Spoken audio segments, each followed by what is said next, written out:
Those Have are you seen solid. Hacksaw Ridge? Yeah, the scene you Dude. just sent me. Yeah, that's a good one. This scene right here in Hacksaw Ridge. First of all, I saw an edit of Hacksaw Ridge this morning that made me cry. It's that song from Madonna that's been remixed into a choir version that they used in Wolverine and Deadpool. Like playing that while he's like getting just bullied the whole movie, and then at the end, of course, he's saving everybody. But this scene right here, after they've treated him like shit the whole movie, they're like, "Why aren't the men going up that wall?" And he's like, "They won't go up the wall till he prays for them." Yeah, like, nobody will move until that he whole prays. That whole movie Because got they've me. seen what he did the day before. When he's crawling around in the night and he keeps praying, like, just one more, let me get one more. Like, that gets me. It was a very good movie. I watched that today. The only thing I didn't like is when, I think his name is Vince Vaughn, is sitting on a blanket getting pulled to safety while he's shooting so impotently with this, what seems like an undersized machine gun of some sort. A little grease gun. I don't know my guns like you, but I know that if I'm a Hollywood director, I'm like, what is he doing with this pea shooter? Get this guy a military weapon. He would have had something like that. He would have had a Thompson assigned to him, but that looked like what he was using. I don't know. My memory tells me it was like a grease gun looking thing, which would be an even cheaper submachine gun. With a slower that rate would of make fire. sense because it was in the Pacific, and typically grease guns were usually issued to the Pacific, I think, because they got all the old stuff. They raided Guadalcanal before they were issued M1 Grands. They were still using Springfields at the time, which is absurd. Yeah, that's wild. Yeah, you said you have seen that movie, Taylor? I have. I remember really liking it a lot, and then I just checked. Makes sense. It's a Gibson original. You got Mel on the case. You're gonna get a good movie. It's Gibson. He knows how to pull them heartstrings. Patriot will do that anything lately? I don't know. I saw this funny video of him getting pulled over that I think was pretty. Leave him alone. He made a Santa Claus movie a couple years ago that was kind of funny, tongue in cheek, where he was like a badass Santa, and our boy Walton. You didn't like it that much, I don't think, but Walton Goggins is there to assassinate him because he didn't get a gift as a child. He's held it against Santa his whole life, and Walton Goggins there's this moment where he's like, "I'm here for you, fat man!" And Santa yells back, "You think you're the first?" And it's like, oh shit. What am I watching? Yeah. It was fun. It's funny. Somehow I don't think it was a bad movie, but it just didn't hit my personal bullseye. Yeah, but someone else could like it. Mel Gibson is making a movie right now called Flight Risk with Marky Mark, and the Funky Bunch. Based on this screenshot, Marky Mark has like a Costanza shaved into his head. Let's see what this is about. A U.S. Marshal boards a small plane to transfer a government witness to New York. As they cross the Alaskan wilderness, tensions start to rise as not everyone on the flight is who they appear to be. Marky Mark has male pattern baldness shaved into his head? It looks like it based on this picture, and it also has... Can you link it? Yes. I only ask because Marky Mark is like... He's one of those attractive Hollywood people whose career is half based on being some sort of thirst trap in every film. And let me see if this works. It just pulls up and you can... I don't know. No, I agree. I'd expect that from him. Okay. It's got Topher Grace from that 70s show. That's all I know him from. Zach, can you show this picture? Spider-Man 3, thank you very much. He's also in Predators. Oh, yeah, Spider-Man. He was the bad guy in Spider-Man. If I was the audience, I'd want to see bad guy in Predators, too.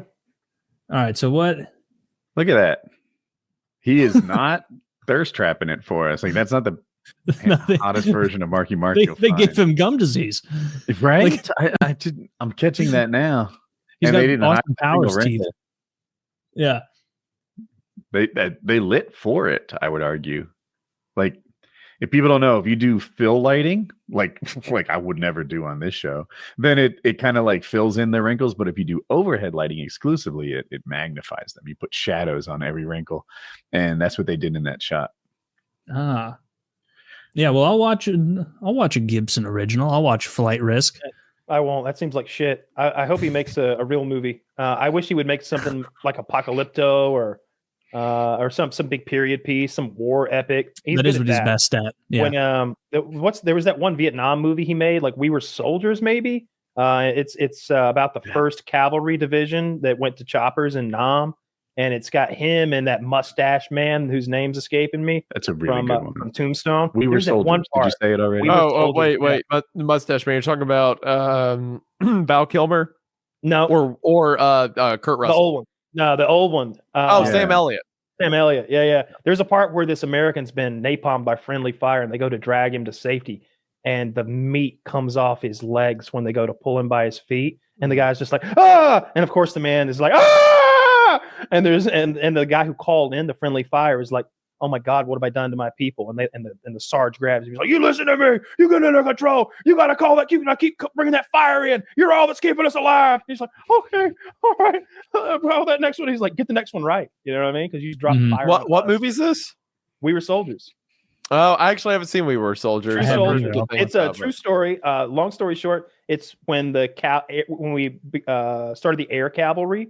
Started putting fast response troops in Nam and choppers, and it was the first division of that, and they get attacked by an overwhelmingly large force of Vietnamese, well armed and led, and they're kind of surrounded in this opening valley type area where they'd made their landing, and they have to fight it out for a couple days. One detachment gets separated from the main group, maybe a dozen guys are out on their own in the woods, just barely staying alive. Just in a circle, completely surrounded for days.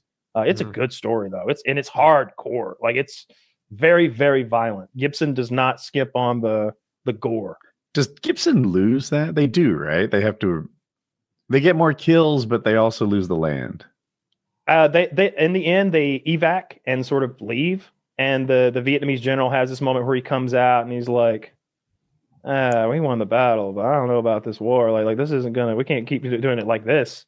You know what I mean? They definitely kill a shitload more Vietnamese. I feel like losers always say that. Sure. Okay, we didn't get the land, sure, but we made them pay dearly for it. Yeah. I guess I'm watching the Ukraine war so much, and they say that every time they lose territory. It's called losing, guys. Vietnam's a weird scenario, right? Because we were not directly fighting the Vietnamese army. We were fighting Viet Cong soldiers, we were fighting Russian assets and stuff like that. So it's what would victory look like? Would it look like killing every Vietnamese person in southern Vietnam and Laos and Cambodia and stuff? It's what quantifies victory? You can say the same thing about Afghanistan, right? What would winning the Afghanistan war even look like? What would that mean? There was no it's we're over there, we're attacking insurgents. It's what's the goal? If we kill every person in Afghanistan, will that you would have to win Afghanistan like we won the West. You'd have to do the same colonizing thing. it. Yeah.